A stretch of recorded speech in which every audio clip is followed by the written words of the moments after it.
Don't die.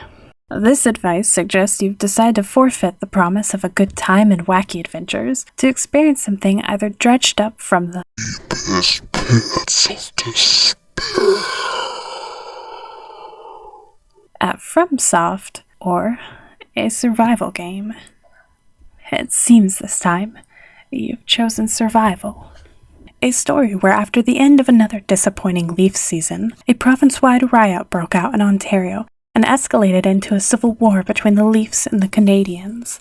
Hockey sticks were broken, maple syrup spilled, and 90% of the population froze to death because it's cold as shit outside. I'm devastated, man! The Long Dark is a slow and somber game. There's no good way to get hype about being eaten by a wolf while digging through a frozen deer corpse. It's a lonely world that doesn't talk to you. Well, it doesn't tell you where to go or what to eat. Day in and day out, you're alone. Just the crunch of ice beneath your feet and the old trees with their creaky limbs to keep you company until the wolves come to bicker about another carcass you found. Hey look, there they are! I hope I'm not the carcass. The game has 3 modes. A survival mode with free roam, a challenge mode which is a survival mode but with objectives to complete, and a campaign story mode with no free roam, fewer survival elements than the previous 2 modes, but more concrete objectives. In the main survival mode, you can choose to start at any of 12 maps.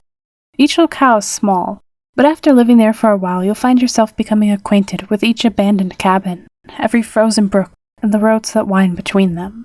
Exploring is a double-edged sword. You can find tools to ease your survival, but the weather can quickly grow sour, or food you expected to find and subsist on during your journey turns out to be a myth. Or you become tired sooner than you expected, and with no shelter to rest. If the nights weren't long enough while being haunted by the ghostly greens in the sky and strange electrical occurrences, they're longer yet while cold. Stupid, simple things will kill you.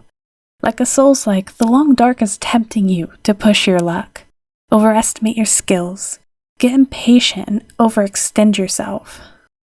And when you do, you'll die. And then probably blame it on the game.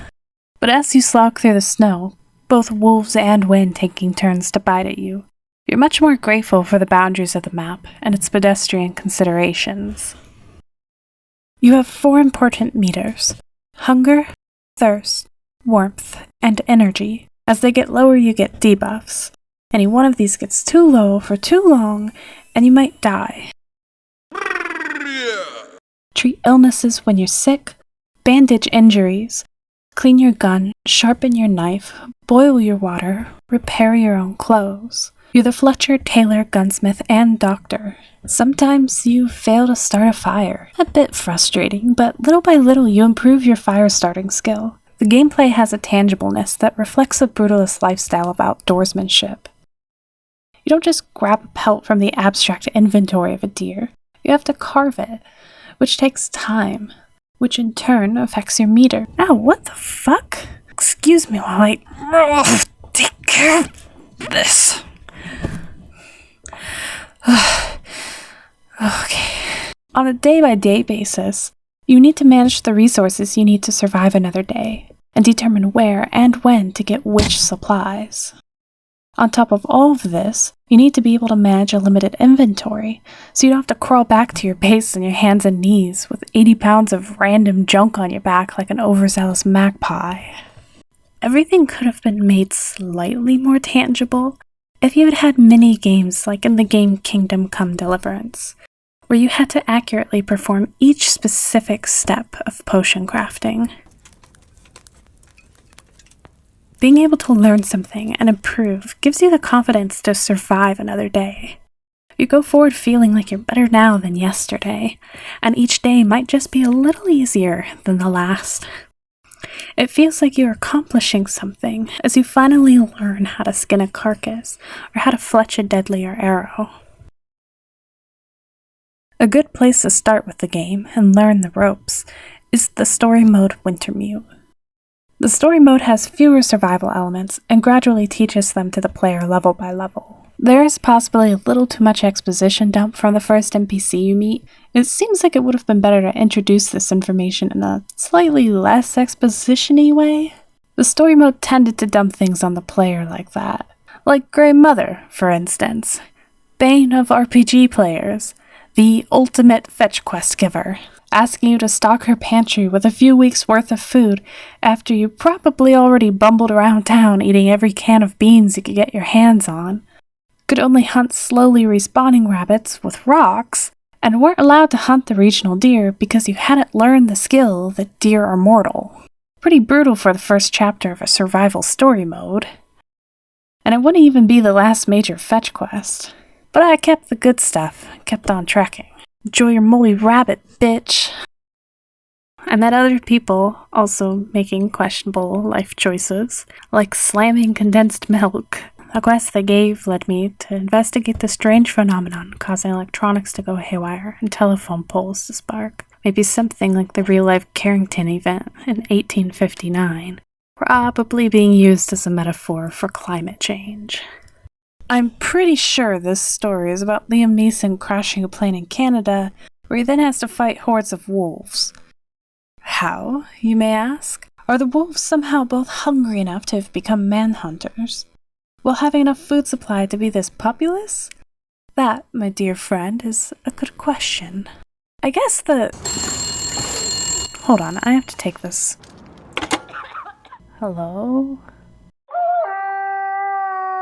Oh, thank God it's just the fucking Timberwolves this time! For some reason the devs thought, man, these wolves must be getting pretty annoying. We should really add a new enemy type. Let's just reskin the wolves and make them even more aggressive. That'll be fun. As an indie game, The Long Dark of course has its limitations. Limited gameplay and limited world building. There are countless real-life survival techniques that aren't utilized, and unrealistically few assets to assist your survival. But it succeeds in its minimalism perfectly. Post-game hockey war, geomagnetic storm, whichever you choose to consider canon. The remains of Canadian society preserved in a cold, mysterious, snowy wasteland. The quiet walks, flickering lights, and raspy voice acting from famed intergalactic Canadians Mark Meir and Jennifer Hale. Still trying to save the world, huh? Fit the calm, foreboding vibe of the game. Happiness is when a wolf isn't chewing at your ankles. Anger is when you've walked a mile but forgot your axe.